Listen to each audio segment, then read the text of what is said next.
আচ্ছা, তোমরা কি কেউ ভূতে বিশ্বাস করো? আমি করি।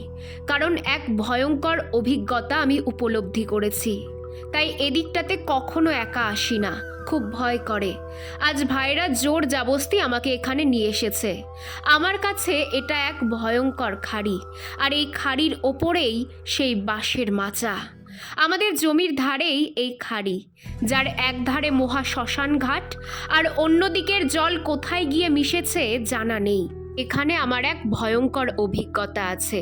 আগের বছর রোজ বিকেলে বাড়ির সামনের এই মাঠে আমি আর ঋষি হাঁটতাম, আর রোজ এই খাড়িটাকেই পার করতে হতো।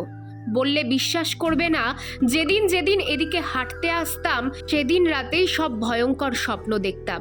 আর ঋষি রোজ রাতেই ঘুমের ঘোরে কান্না করত। তারপর থেকেই এদিকে আসা বন্ধ করেছি। ওদের জেদে এখানে এলাম ঠিকই, তবে মনের মধ্যে অজানা ভয় কাজ করছে।